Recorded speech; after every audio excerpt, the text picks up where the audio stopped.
Ready.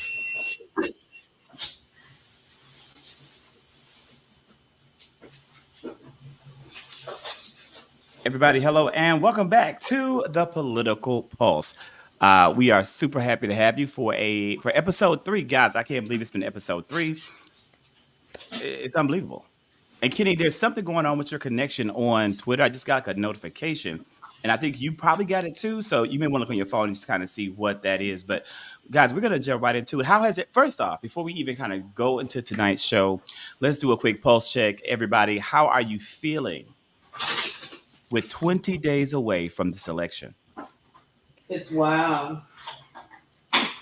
It's I'm feeling wow. excited. I'm feeling I'm hopeful. excited too. I do feel like some of the internet excitement that was around the DNC, everybody was like, "Oh, this feels like Obama." I feel like that has dwindled just a smidge, but I'm still very, very hopeful because social media is not a real place. The numbers look good, so you know.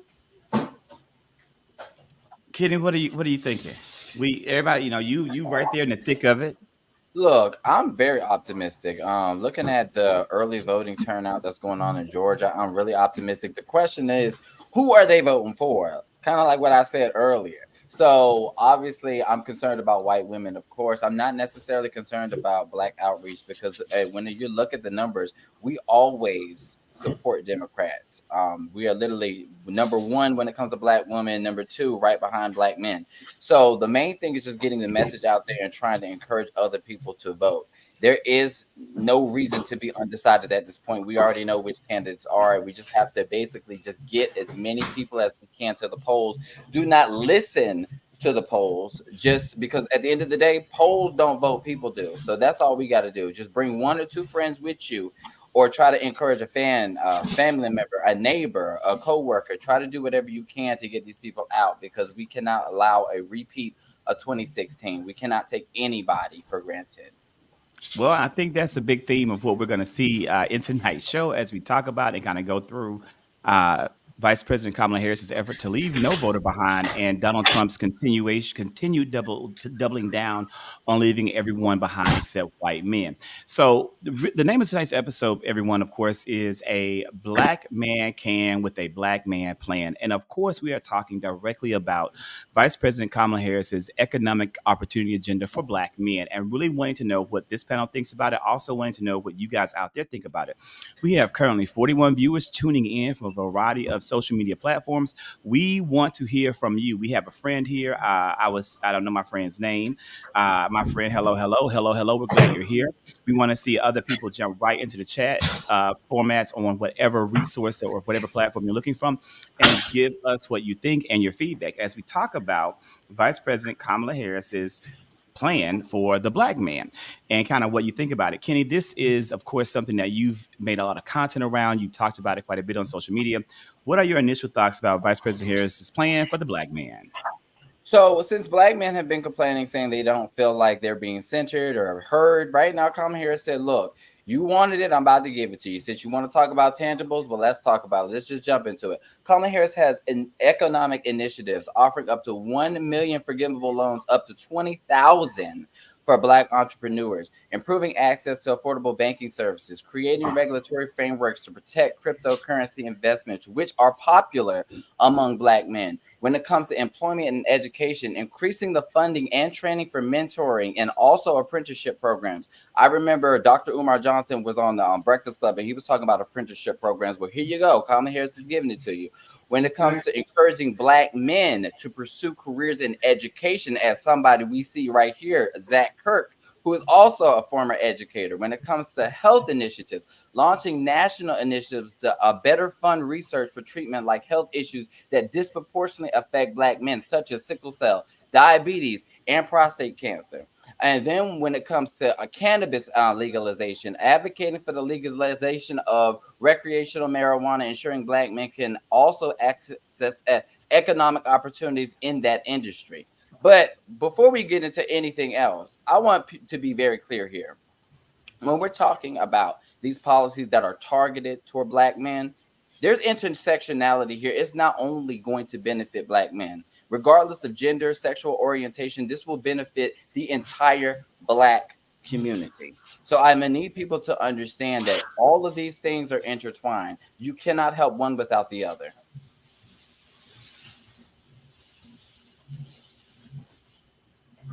You absolutely can't help one without the other. But I think that it does say a lot to be in America, a place that, quite frankly, was built by Black labor. We haven't had a presidential candidate come out and say so clearly and so poignantly, listen, I'm talking to you, I'm trying to better your households. Kenny mentioned that there were safeguards for cryptocurrency. There are about 20% of African American men who have either invested in cryptocurrency or have current investments in cryptocurrency. This is more than just about saying like, hey, I'm going to do something for you. This is quite literally putting money inside of the Black households, but it's also positioning and structuring.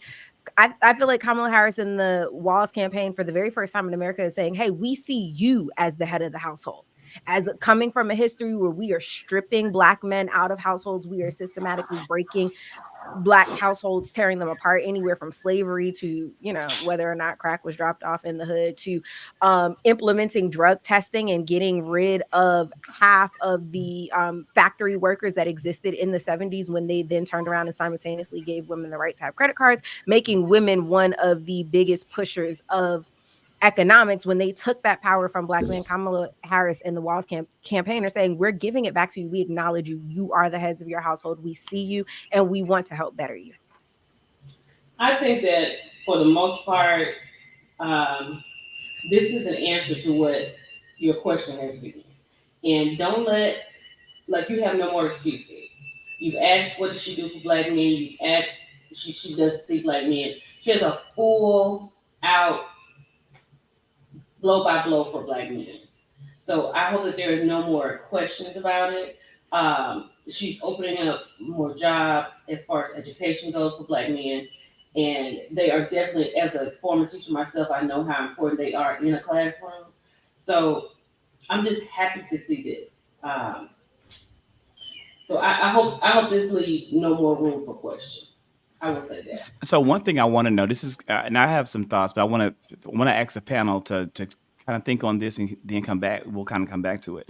I want to know, Kenny did a good job of kind of indicating it to all of us that this is not just a plan for the Black man, but it's a plan that anyone will be able to take advantage of and will be able to enjoy the advantages of. But there are people out there, like literally Tariq Rashid or whatever his name is, Mr. Bayang out there. But he literally said today and made a post saying that, once again, Kamala Harris and Democrats have failed the Black community. This isn't a plan for just Black men.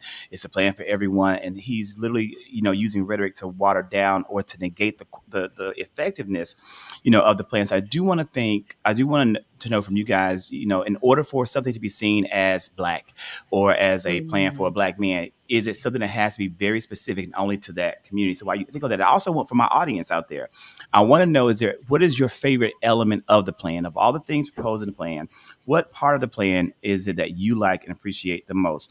Now, this is kind of something I want to say and kind of add into the mix, is that, personally, Vice President Harris has truly gone above and beyond in her efforts to reach every voter.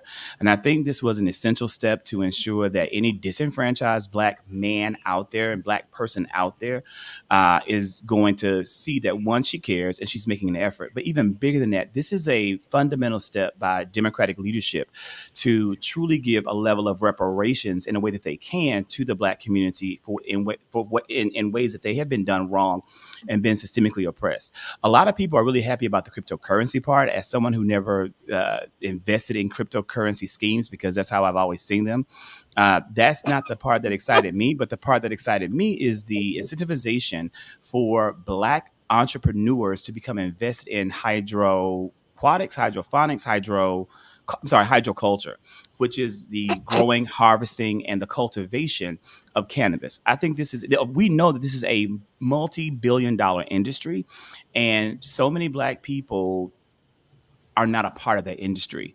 There are some in our community who know how to do this, who have been taught to do this well.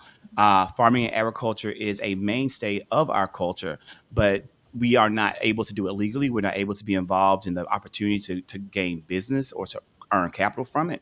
So for me, that's kind of one of the most exciting parts, you know, of the plan for the Black man. So, but I do want to know from you guys, what is the biggest part of the plan that you enjoy the most? And is this something can we make this be seen in the right way? And if we can, what do we even say to people like Tariq Nasheed or Rashid or whatever his name is? What do we even say to those people who are so determined to ensure that Vice President Harris doesn't gain the support that she deserves from our Black community? Can I at least start with Tariq Nasheed real quick? Just something really Uh-oh. quick.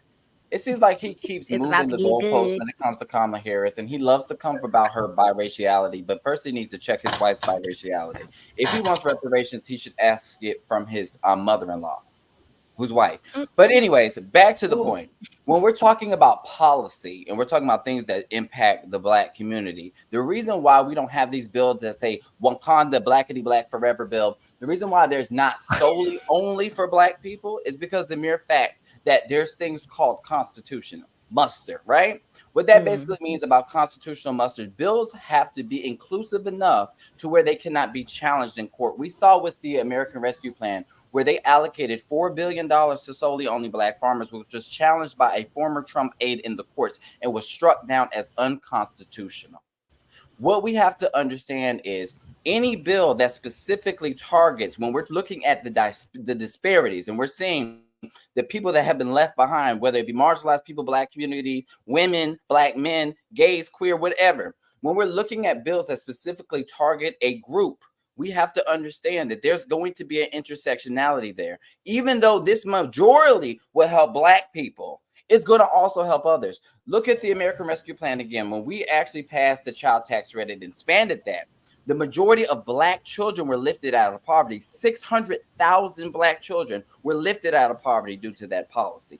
It primarily helped Black children, but it also helped white children. It helped Hispanic children. We have to understand that there's a commonality here, and it's not an us versus them situation. And that's what we have to get into.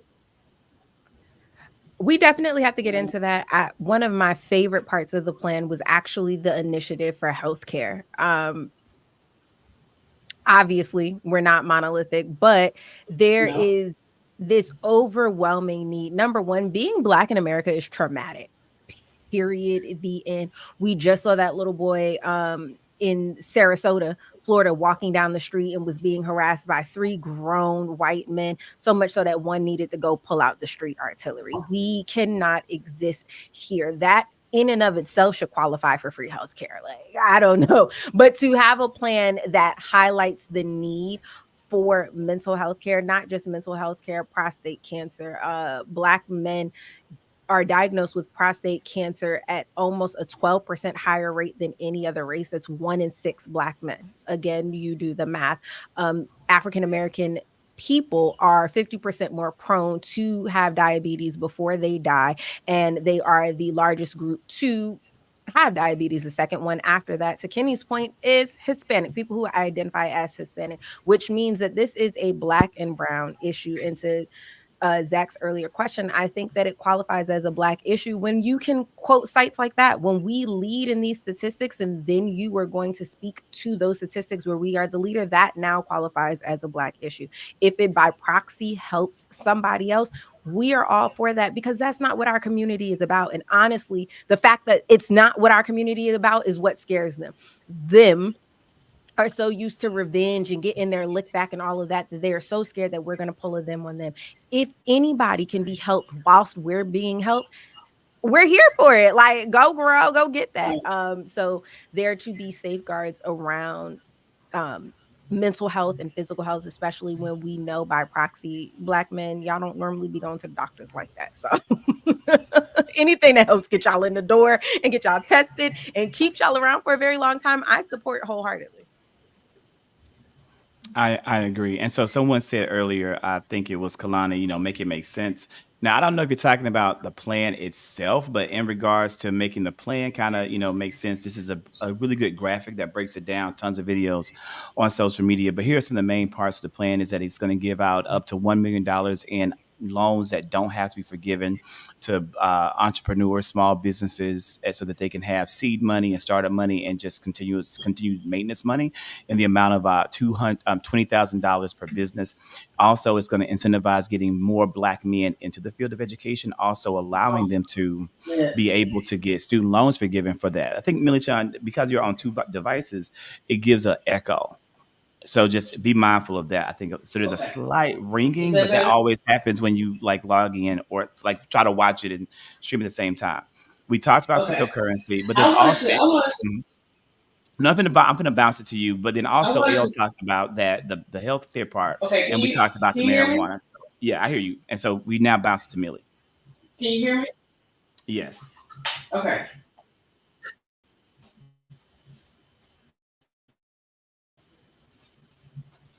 You're frozen, friend. Oh, I don't know if you can hear me or not. Can you hear me? We can Okay. hear you now. You're a little Okay. So I think that as far as what you were saying, Zach, the education part of it, I think as being, like I said, being a former teacher, I think it's so important that, we always say we want to see representation.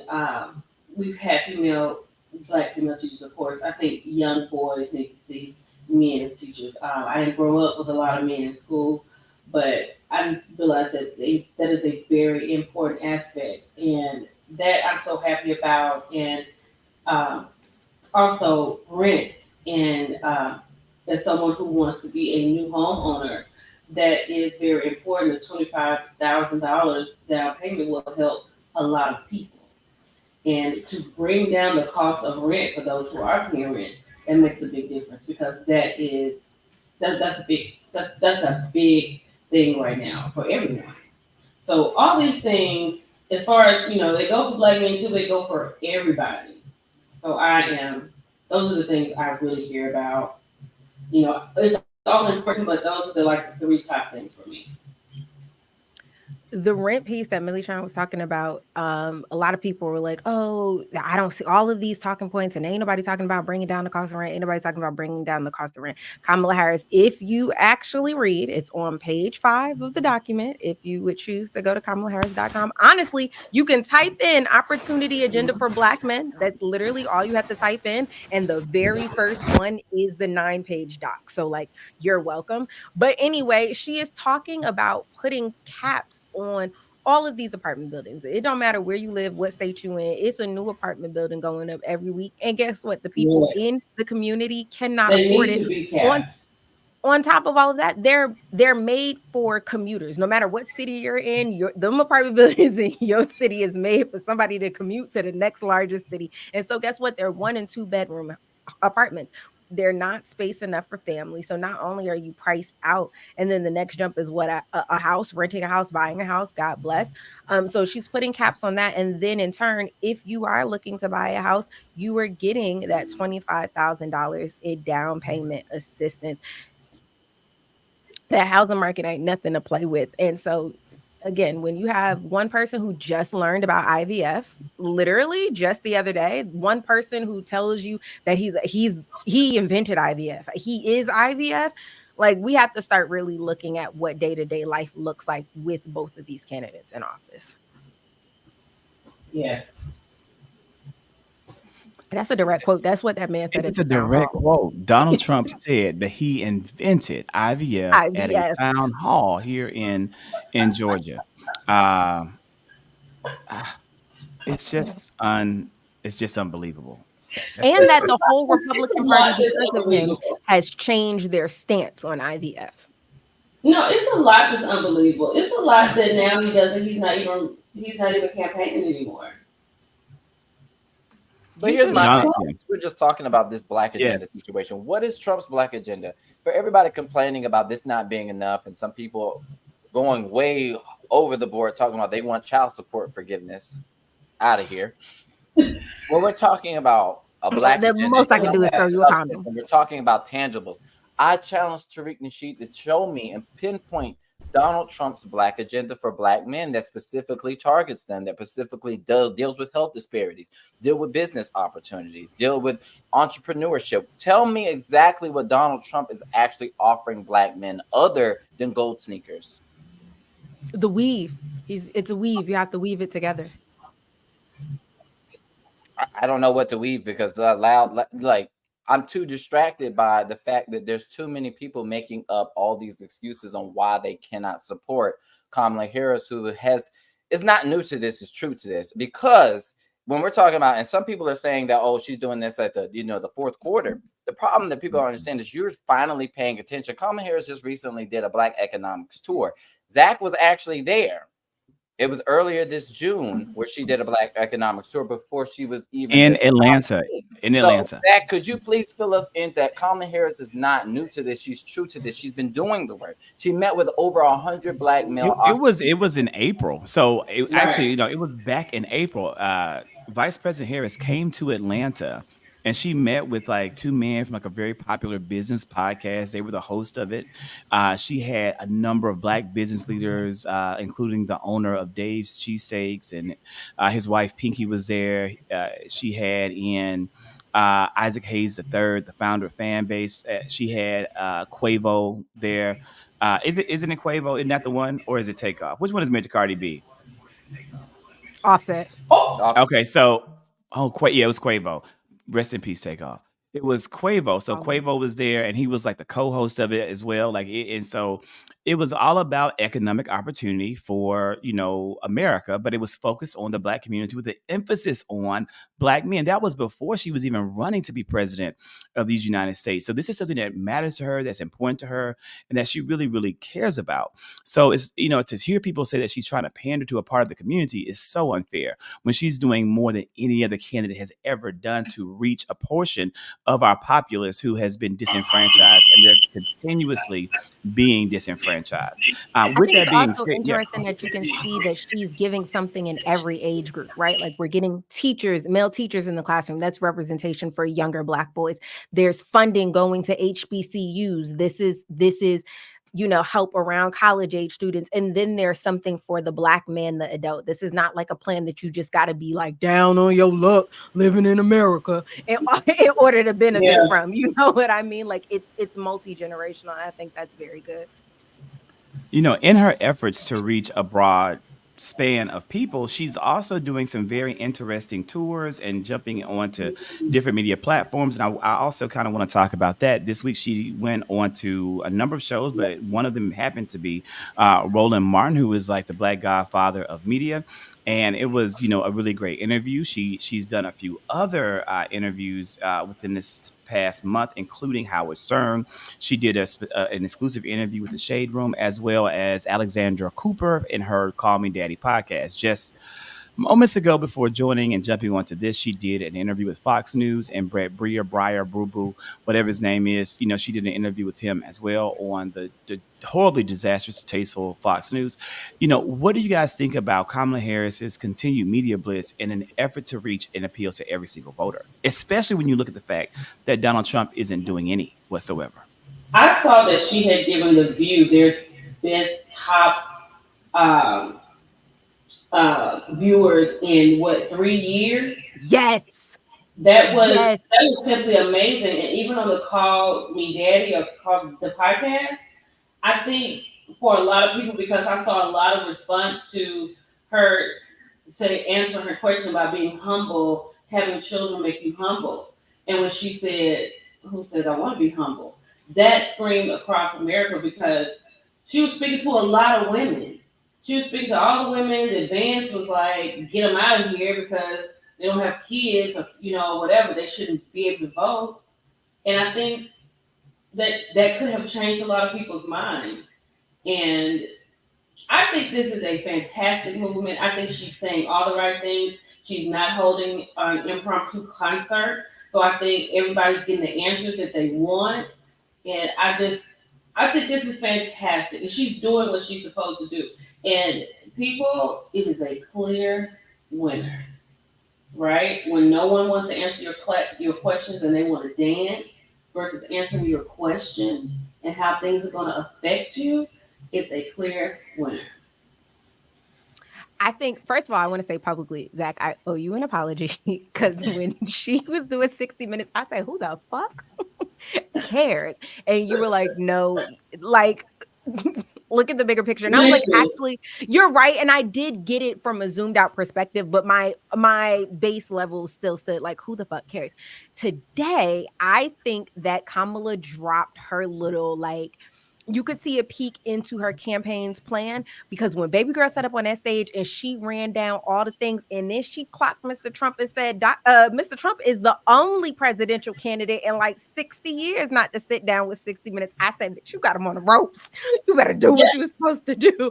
But also, I think she's just really giving Donald Trump room to put his foot in his mouth. I was telling y'all right before we came on, the readout was kind of gauging response to his town hall that he sat down with like a room full of women because that's who really wants to hear from him. And he had no answers. He had no answers from putting money back in the pockets to making groceries more affordable to feeling safe with your kids at school to IVF. Like there were no answers. And I think this week, what he's doing, everything, because everything matters this close to the race, everything from the little 30 minutes dancing on the stage, from not being able to get a sentence together. Who did he just tell? They asked him about his economic plan and he started talking about Elon and stuff. And when the guy called him back, he was like, I can go longer if you want. I'm weaving it together. Meanwhile, there was never an answer weaved into the babble. She is giving him space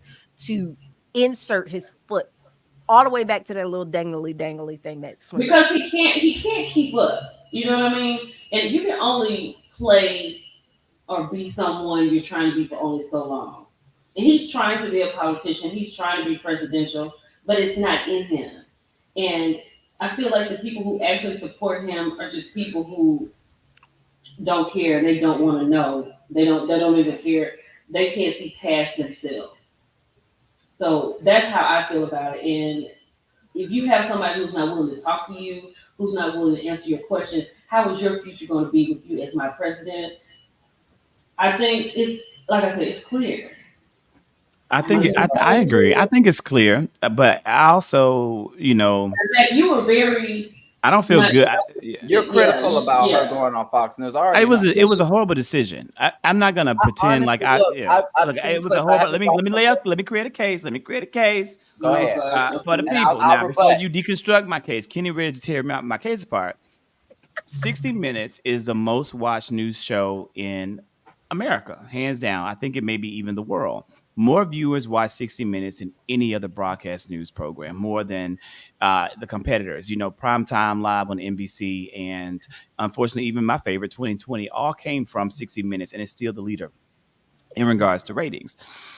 When you look at Fox News and Brett Breyer, I think, is his name Breyer? When you look at Brett, I was calling Brett. When you look at Fox News and Brett, I didn't watch one. Of course, I didn't watch it. I'm trying to avoid all clips, but from what I'm seeing, because I'm constantly monitoring social media to see the backlash and the fallout and the response, it seems as though he was out of his depth. That he proved that he is not a capable or even competent or fair journalist. But my thing is, why would VP even in any way attempt to give him any level of vindication or that network? Fox News literally settled a lawsuit for millions upon millions of dollars, claiming that they were never a news source in the first place and that they exist for the purpose of entertainment. That is the focus now, and that's what they said in their excuse for saying, well, we can lie. We can create facts and agendas because we're not the news, we're entertainment. I feel as though she shouldn't have given them time. She shouldn't have given them air. She shouldn't have given them space. And she sure as hell should not have given them ratings. But that's a personal thing. I don't think that VP should have gone on to Leonard McKelvey's little radio show on iHeartRadio. I feel as though, so I was thankful that she balanced it with Roland Martin. Roland Martin is someone who's been in the fight. He's committed to the fight. He's dedicated to the work. He cares about the community. Leonard McKelvey cares about himself. To me, Leonard McKelvey is the equivalent of Trump to Roland Martin's equivalent to Kamala Harris. Like that to me, that to me is kind of the difference in the two. I understand that we're fighting for every vote out there, but the thing is, we know that Fox News is going to spin this multiple times to make her look bad. We also know that there's a lot of people in mainstream media, not on Fox News, that are going to grab onto portions of that interview, elements of that interview, and we know what they're going to do. They're going to portray Kamala Harris as a certain type of Angry figure, black woman. a certain type of caricature, a certain type of stereotype, and they're going to sell that to the American people. They're going to do all they can to make her scary and unhinged and irrational, and that's what they're going to go with. And it's not true, none of these things. And so I'm not saying that, but what I am saying is, from a PR perspective, you've got to be ready for how your enemy is going to strategically attack you, and you have to be prepared for it. She was absolutely phenomenal in the interview from what I'm hearing on social media. She's more than equipped and more than prepared to handle Brett Boo Boo. But it's about the spin that will come later and how they overwhelm and inundate media with their claims. More people are going to see the spin than who actually saw the interview. That's my argument, Kenny. It's to you.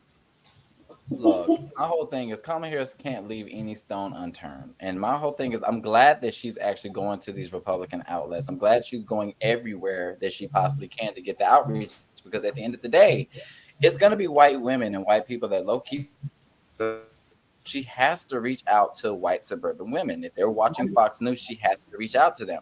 But one thing that I've noticed from the clips that I've seen with the interview is she's not holding anything back. She's answering every question, and it's not that much room for them to spin, because everything that she answered every question with substance and always led back to her agenda and what she wants to do and her vision of America. So there's no way. What I think is so masterful about this, she went on Fox News, right, where they refused to talk about her agenda, where they refused to talk about her policies. She went on their platform where they refused to talk about her policies and laid them out for the American people to see it for themselves. That's tactical. Why she went on there.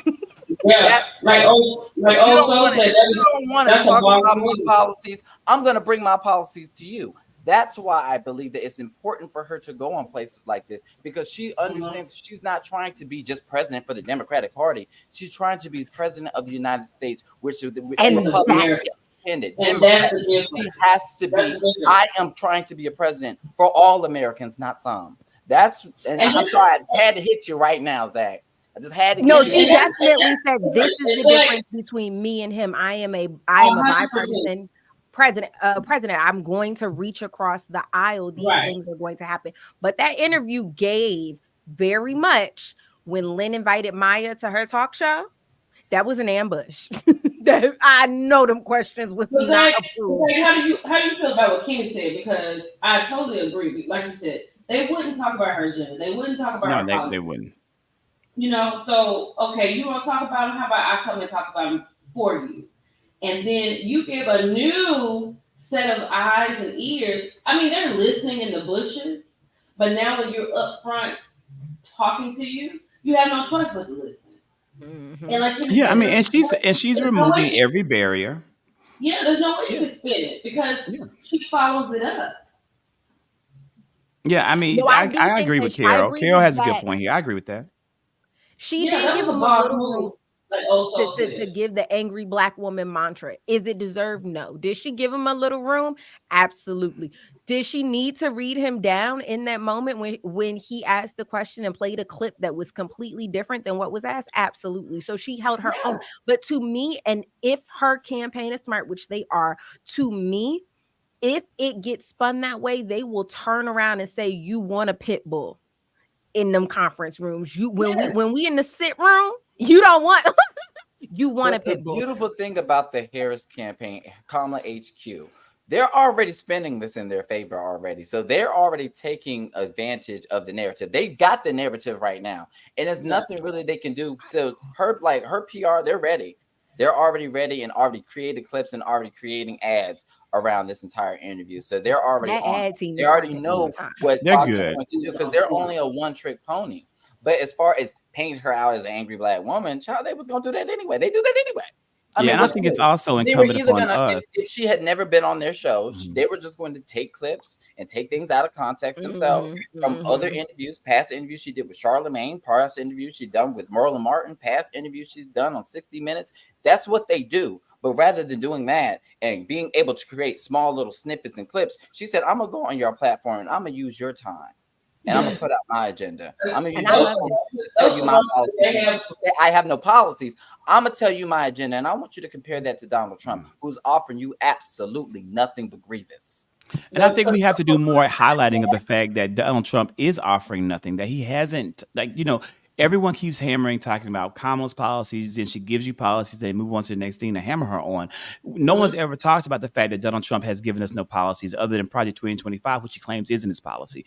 No one's hammering the fact that Donald Trump is not doing any interviews and that he's not willing to do any interviews. And no one's talking about the fact that, he's on stage, running around, dancing, looking like he's in absolute cognitive decline and a complete slip of mental health. No one in mainstream media is talking about that. We talk about it on social media, but the media isn't doing it. So we have to just keep hammering and keep hammering and keep hammering. And I also think that we have to call the media to task and point out the fact of how they're failing and throw it in their face. I mean, the American people see it. That's why, like, CNN has the lowest ratings in years and they're only falling further and further. But I think the more we highlighted it, the more we put it out there, the more we break through to the American people as content creators. I don't even understand CNN how were people struggling because they keep let going Don for it, Lemon back because on. of the fact, if you have somebody up there trying to lead your party and they won't answer your questions, I think that is insane.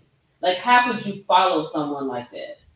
People have been hounding Kamala just like for the black men.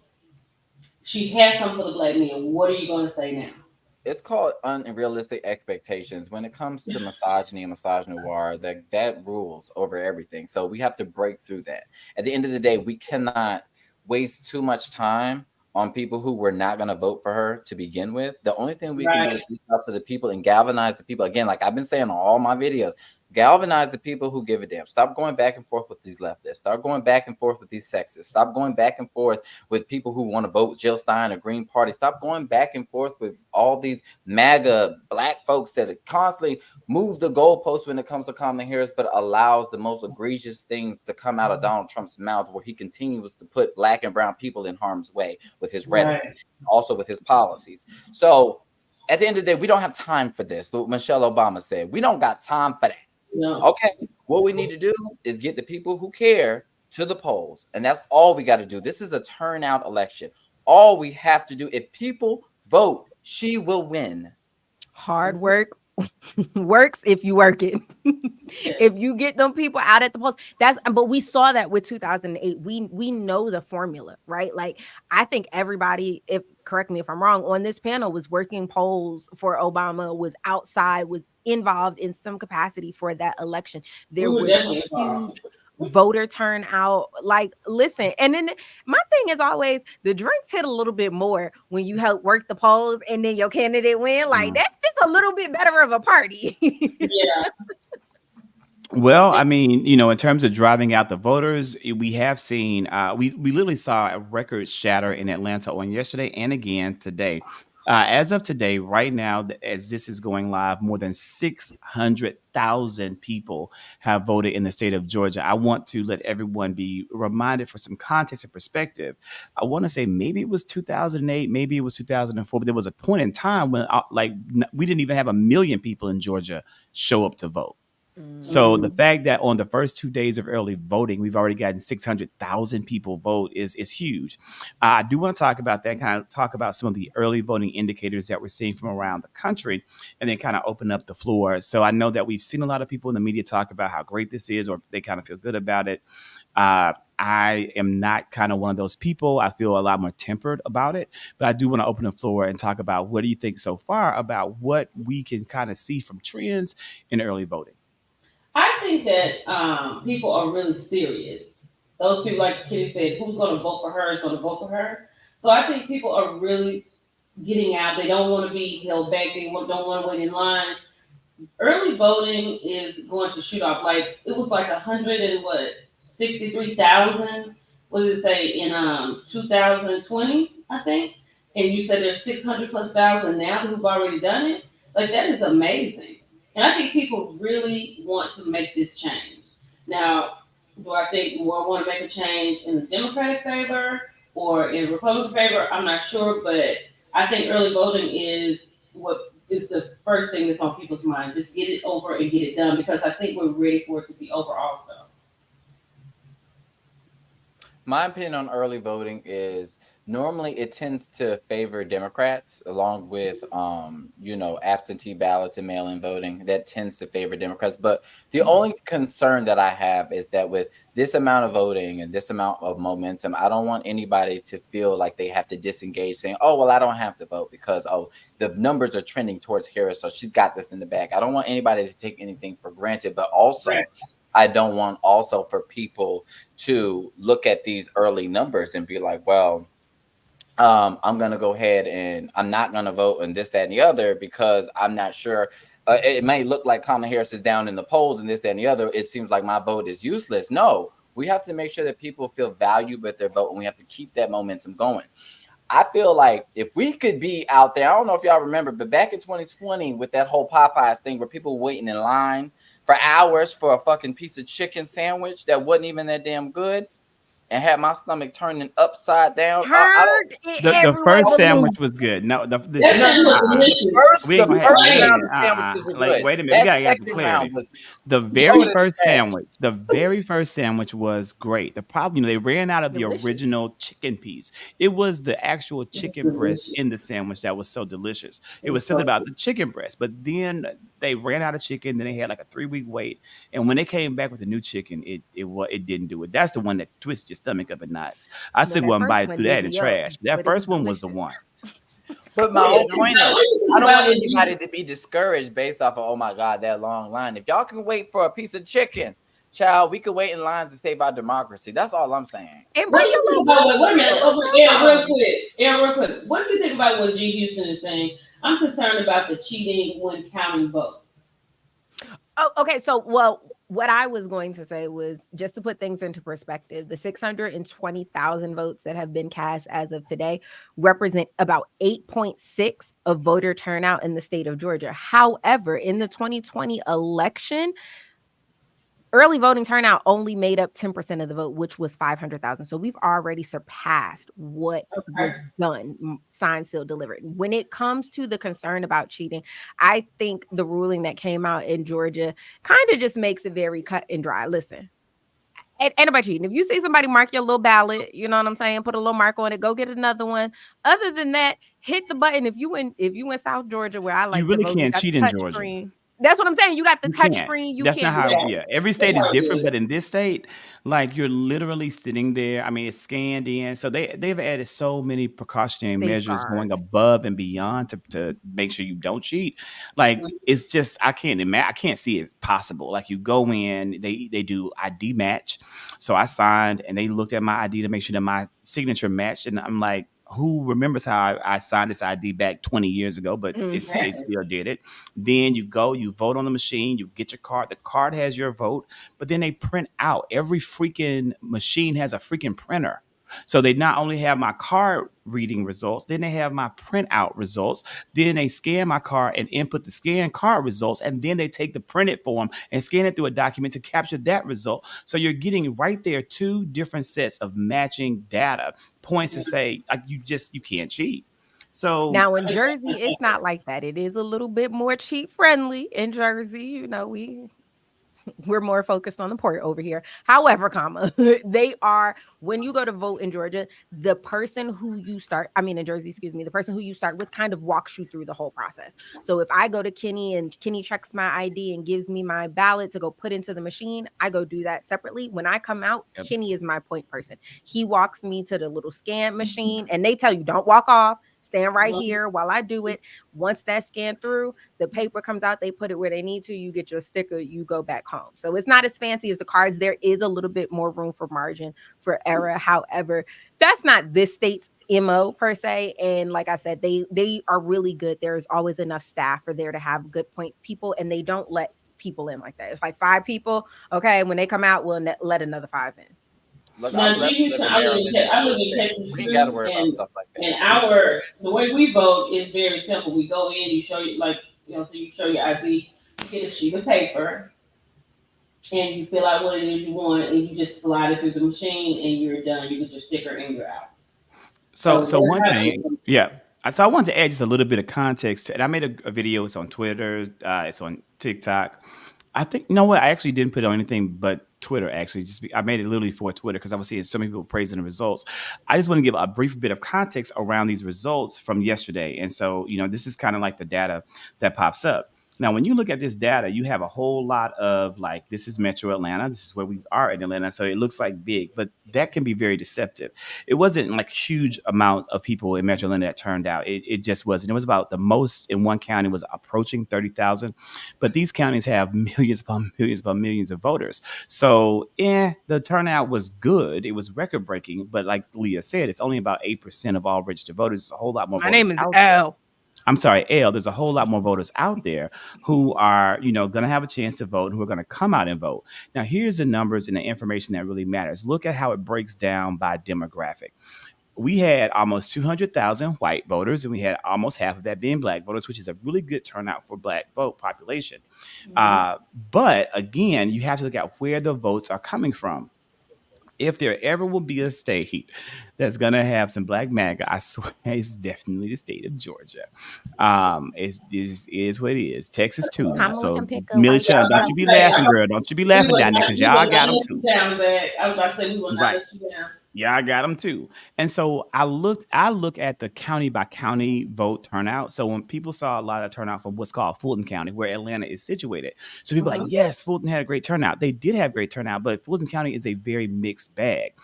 North Fulton County is predominantly white and affluent. That includes suburbs like Alpharetta, Johns Creek, Milton, Buckhead sits there as well.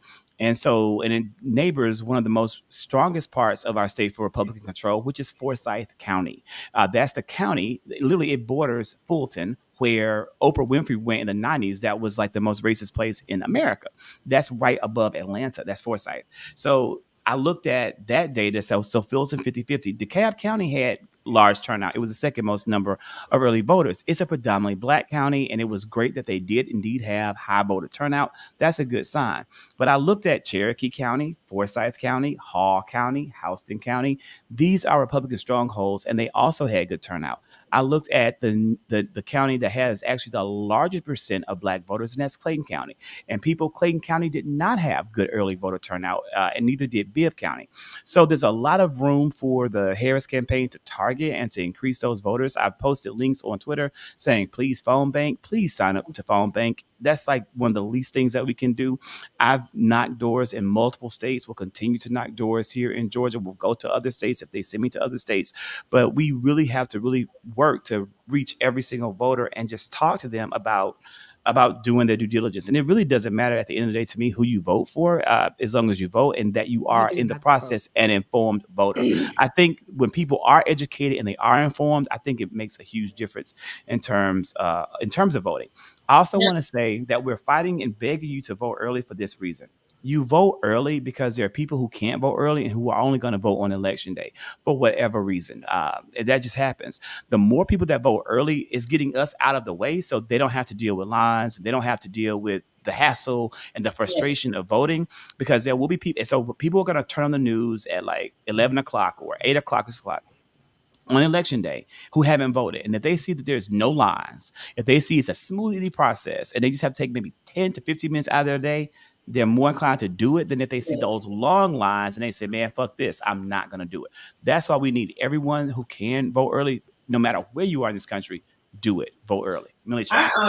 I will say this. Honestly, I am an absentee ballot because I'm traveling, so I had to mail my vote in. And I did the same thing when I voted for President Biden. And I wasn't, honestly, I'm a little worried about my absentee ballot. Like, Look, I you know can track your absentee ballot. I'm an absentee ballot person. Okay, look, I've always mainly either did the mail-in drop-in, or you can vote in person as well. Normally on election day, at least for the generals, as far as like presidential elections, I always go in person and vote early.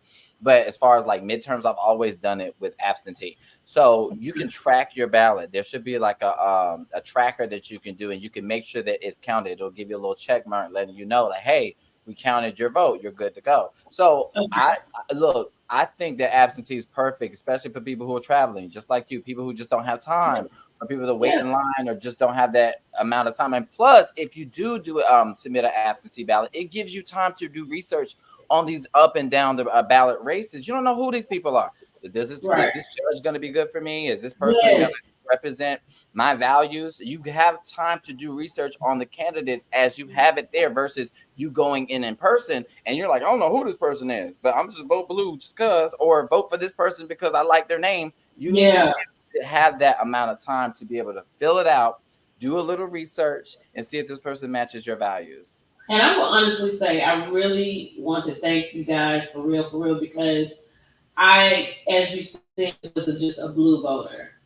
That sounds like a black girl. That sounds like somebody's like, oh, Mexican name. Let me say, And I did actually take time to call and ask or look up and ask because I wanted to be more knowledgeable about what I was doing because the responsibility for me is way bigger. I live in Texas.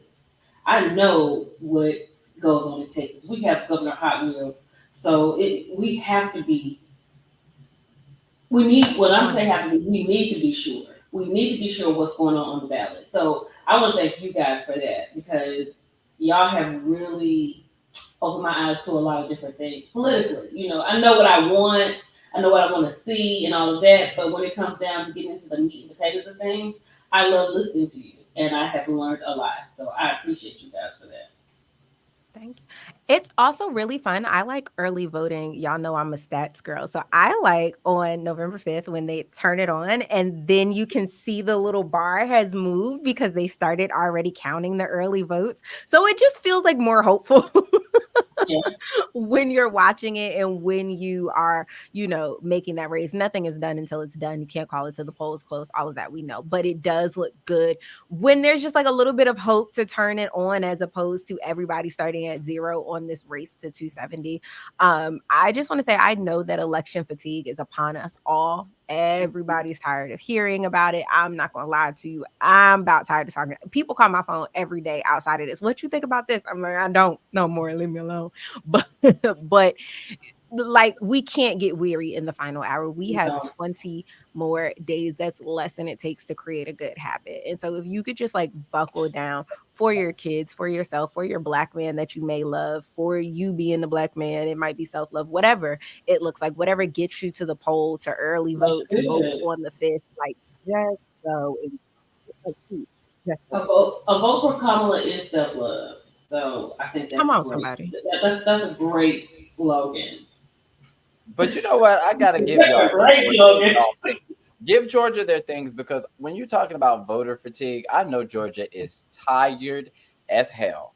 The runoffs, the Warnock and Herschel Walker, it's still like it's just back to back, nonstop, and it's always eyes on Georgia. What's going on in Georgia? Georgia on my mind. I mean, and then they get in the Super Bowl in the 2028, so you know it's gonna be more road work happening, baby. Them people is good and tired. Yeah. But shout out to Georgia, shout out to Henry County. You know what I'm saying? We appreciate all that y'all did last election, and we would love y'all to do it again.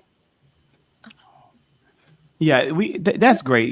Taking your 93-year-old father-in-law to vote. We saw that, today, former President Jimmy Carter, who was 100 years old, who literally said he wanted to live just to cast his vote for Vice President Harris. He voted today. It's like he was there. He voted today by dropping his ballot in the drop box. He could have stood to mail it in, but he was yet present. Yeah. Well, I think they wanted. Literally, they wanted they wanted this seen. They wanted it proven in case he literally dies tonight. Like I think that they're literally thinking this is about to happen. I mean, if he's suffering, yes, he's been in hospice for over a year. If he is suffering, Lord, let the long suffering, be your grace and mercy over him. And so guys, with that, I think that, that kind of brings us to a nice conclusion for the show, very focused on the Black Man Plan, and what the Black man can do with the plan. And, we're getting ready, can't wait to be back next week to see what the week gives us, what the topics will be, and where we are as we're getting closer and closer. We are 20 days out. Everyone out there watching, we appreciate you. For each person on the panel, tell our viewers how they can find you and what you do on your individual platforms. Elle, you're What's at the up, top. y'all? It's your girl Elle. No, I'm just kidding. Imagine if we were like on the radio. No, rap it, Elle, rap it. My name is Elle, and I'm the best. I'm better than all the rest. No, I'm just kidding. Okay. Seriously, y'all get focused. My name is Elle. You can find me on Just Elle Murasaki over on YouTube, Instagram, TikTok. If you follow me on Twitter, excuse me, it's Elle Murasaki. You did just see me on TMZ. They love me real bad, y'all. They let me improv my story. They said, just watch the topic in real time and then say something. I said, not we besties. Y'all trust me? Yeah. But I bump my gums about all things pop culture, all things news related. I break it down and chit chat about it like you would with your girlfriend on the couch. So if you like to bump your gums and be in people's mess sometimes, holler at your girl. Hey, it's your boy Kenny, better known as Too Out to Real. You can follow me on Instagram, Twitter, TikTok. X is where I'm down in the streets. But I just give it to you raw and real. I break down policy. I debunk misinformation. And y'all will actually be seeing me a little bit more. I'm going to be doing some door knocking. So if anybody's in the Maryland area, I will be knocking doors on the 26th because a lot of people right now are being, prioritized elsewhere in Pennsylvania to hit these key swing states. But we also need on-the-ground volunteers here in Maryland. So if you're in the Tacoma Park, Silver Spring area, I will be knocking on doors. If you guys don't mind volunteering a little bit of your time to make sure that we can save democracy, get Angela Alsabrook elected as senator, to give Kamala Harris a majority in the Senate and maintain the Senate so that way she can appoint judges and also get bills passed through that second chamber. Also, I will be in Savannah with the Congressional Black Caucus PAC, and we will be doing a tour and talking about Black and brown issues, trying to get people educated and willing to vote in Georgia. So y'all will be seeing me in the GA. So yeah, shout out to the 912. We love Savannah. Go Tigers. Hello, everybody. It's your girl, Millie Chan, and you can find me at Millie Chan on 808 on TikTok, Millie Chan on Instagram, and Millie Chan TV on YouTube.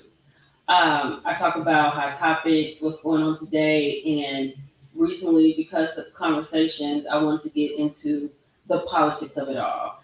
And I'm learning and understanding, and I'll be talking about it a little bit more on my platform, so be ready. But that's what I do. Be ready. Be ready. Tiffany, Double D Mother of the Black Accurate News is not with us tonight because we did do a time change, and I apologize. It's my fault, right? Like I wasn't here last week because I was in New York for an AI meeting.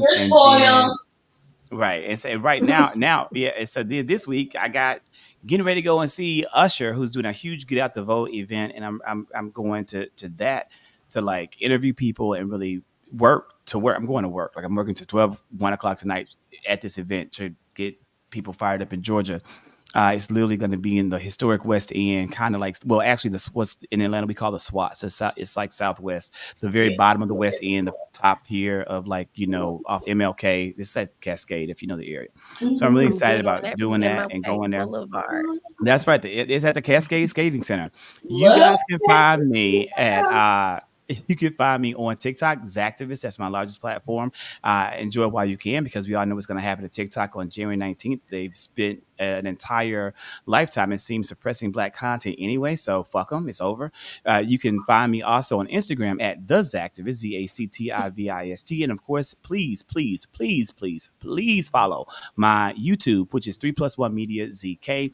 I have big dreams and big goals to that platform, but I need you to follow it and to engage in the content so I can continue to grow and continue to do the things I need to do on that platform. When TikTok is gone, that's where I will primarily be. You can also follow me on Twitter at Zachary K, ZACKORY. ORYK, and I engage throughout the course of the day.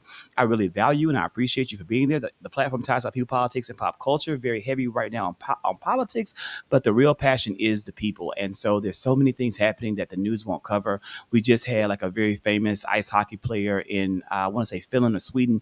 He was murdered by his husband. He was the first openly gay athlete, I think, in this country to be a part of like some big, huge Olympic team. And he was just murdered. You don't know that. I wouldn't know it if I didn't constantly search for interesting news. So that's the kind of stuff I love to cover in addition to politics. So please follow me and you will see all types of good stuff. R.I.P. Liam Payne from One Direction. That's not politics, but that is damn near in the intersection. If you were a One Direction girly, then you know. I don't know them, but I'm sad he's dead. What did they sing? He fell off One Direction sung a bunch, but he fell off the balcony. No, I knew, but what did he? What's a One Direction song? Oh, girl, you light up my life. Oh, that song. Oh, Light Up My Life. Yeah. Oh, that's We love unfortunate. them. That is heartbreaking. Thoughts? Wait a minute, Zach, I know you have to go, but can you just get on your throne and, or either too raw, too real, get on your throne. I need you to just eat. Wait a minute. I want you to eat right now. This person right here, who is this? Mary Poppins. Look, no time. What did we talk about earlier? We have no I only talk to Americans. These folks. I only talk to Americans. Like I don't talk to Russian bots. I don't. There's no reason to. Mary is trying to get her check, baby. Let me tell you something. Mary is working. Mary is working tonight. Mary ain't popping, okay? Let me tell you. Okay. It's okay. Mary, I'm not mad at you, girl. It's a lot of people getting that money from a computer screen because she's not going to be voting because she's obviously not from here. So you're not from here. No purpose of wasting our time and energy. We have to baby, it's cold as hell in Siberia. It is cold as hell in Siberia. And I want her to Mary. I want her to heat her home. Mary. Non-factor. Not Sandra Clark. Mary. Yeah, like I'm not mad at Mary. Mary trying to feed her children. Mary. We don't want no hateration in this dancery. Go somewhere. Yeah. First and foremost, get away from me with this, Apollo. Mary's not a woman. Mary's a man who goes out and hunts bear, kills the bear, skins the bear, makes the bear skin rug, wears the bear, boils down the fat, feeds her children. It's brutal out there in Russia. And so I just, I wasn't going to disparage Mary. Zach, why don't you see if there's a studio out here? We can go drop us some beats. Wow. And with that being said, we will see everybody when next week. Bye, y'all. Bye, y'all. Bye, guys.